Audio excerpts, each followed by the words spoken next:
दोस्तों देखिए, हनुमान बेनीवाल को एक बार फिर धमकी मिली है। अब की बार धमकी इस तरह दी गई है वीडियो के जरिए कि बेनीवाल का जो नागौर का आवास है उस पर बुलडोजर चलाया जाएगा। ये किसने दी है? ये इन्होंने दी है, जो साइड में आप देख रहे हो, इन्होंने ये धमकी दी है दोस्तों। जी हाँ दोस्तों, आज हम बात करेंगे राजस्थान के नागौर से सांसद और राष्ट्रीय लोकतंत्र पार्टी के संपादक हनुमान बेनीवाल को मिल रही धमकियों के बारे में।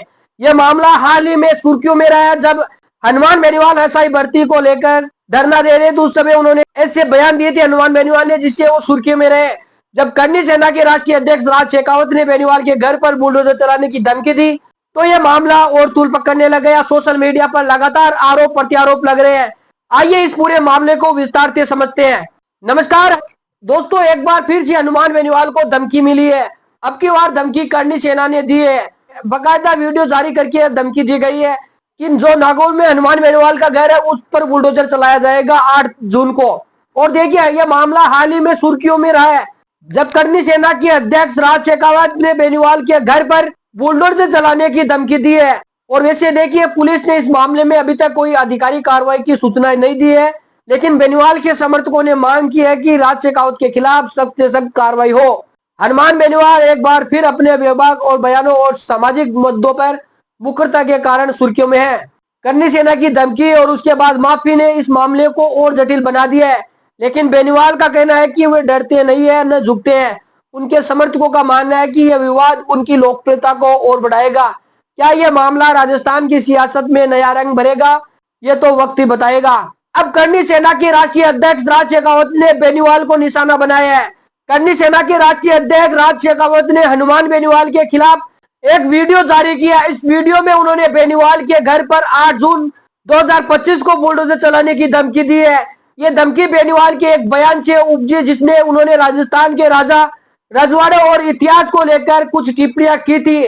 बेनीवाल ने कहा था कि राजस्थान में ज्यादातर राजाओं ने मुगलों से समझौते किए हैं और अपनी बेटियां दी है बजाय युद्ध लड़ने के।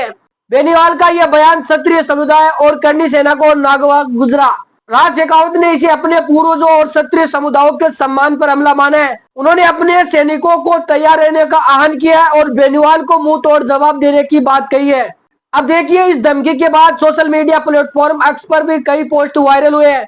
एक पोस्ट ने तंज कसते हुए लिखा, खुद शरीर को चलाने के लिए पवे की मांग कर पीने वाले ये लोग बुलडोजर चलाने के लिए डीजल कहां से लेकर आएंगे। यानी राज शेखावत पर भी तंज कसा जा रहा है साथ में। और दोस्तों, वही दूसरे पोस्ट में करनी सेना को चेतावनी दी गई है कि अगर वे बेनीवाल के आवास पर आए तो उन्हें गंभीर परिणाम भुगतने होंगे।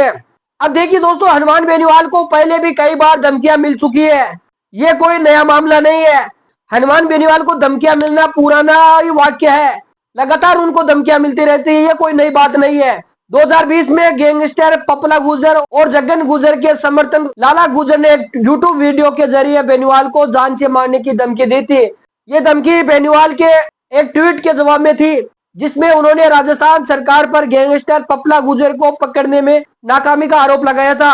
और दूसरी बात देखिए, 2022 में लॉरेंस बिश्नोई गैंग के नाम पर बेनीवाल को हत्या की धमकी मिली थी और इस मामले में पुलिस ने एक आरोपी रामदेव जाट को हैदराबाद से गिरफ्तार किया था।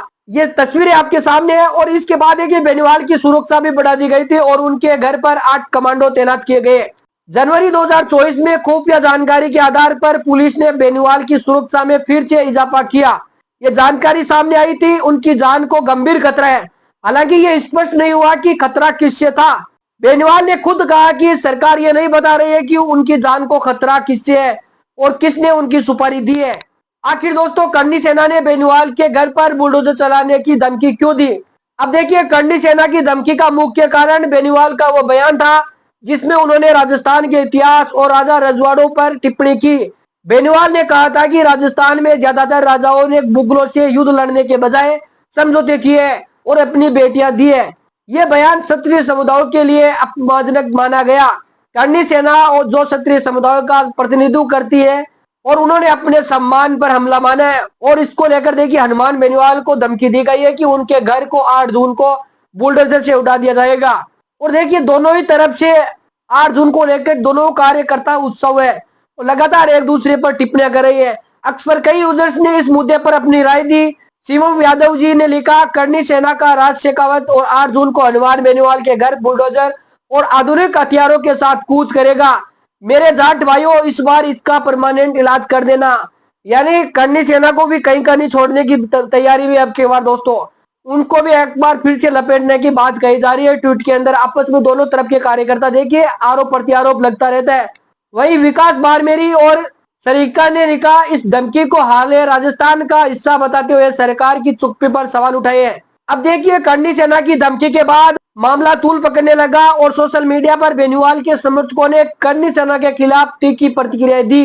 जाट समुदाय जो बेनीवाल का मजबूत समर्थक आधार है, उन्होंने इस धमकी को अपने समुदाय पर हमले के रूप में देखा है। अक्स पर हनुमान बेनीवाल के समर्थन यूजर ने करनी सेना को खुली चुनौती दी है। अब देखिए ये मामला जब तूल पकड़ने लगा तो करनी सेना को भी एहसास हो गया कि उनकी धमकी सामाजिक तनाव बढ़ा सकती है। जाट और क्षत्रिय समुदायों के बीच टकराव की आशंका बढ़ गई थी। साथ ही बेनीवाल के समर्थकों और आरएलपी कार्यकर्ताओं ने इस मुद्दे को जोर शोर से उठाया, जिसमें करनी सेना पर दबाव बढ़ा। और देखिए इसके अलावा राज शेखावत के बयान को भी लेकर कानूनी कार्रवाई की संभावना भी थी, क्योंकि धमकी देना एक आपराधिक कृत्य है। इस सभी कारणों से करनी सेना ने अपने बयान पर खेद व्यक्त भी किया था और माफी मांगी। हालांकि इस माफी का कोई आधिकारिक बयान या वीडियो सार्वजनिक रूप से उपलब्ध नहीं है, लेकिन अक्स पर पोस्ट में इसका जिक्र मिलता है।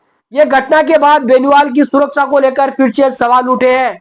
हनुमान बेनीवाल के समर्थक अक्स पर लिखा है कि सरकार को बेनीवाल को Z+ श्रेणी की सुरक्षा देनी चाहिए। बेनीवाल ने खुद कहा कि वह किसी से डरते नहीं है और उनके समर्थ उनकी सबसे बड़ी ताकत है। यह विवाद राजस्थान की राजनीति में एक नया मोड़ ला सकता है। बेनीवाल की आरएलपी और बीजेपी कांग्रेस जैसे बड़े दलों के बीच पहले से ही तनाव है। करनी सेना की धमकी ने जाट क्षत्रिय समुदायों के बीच तनाव और बढ़ा दिया है, जिसका असर देखिए आगामी चुनाव में भी दिख सकता है।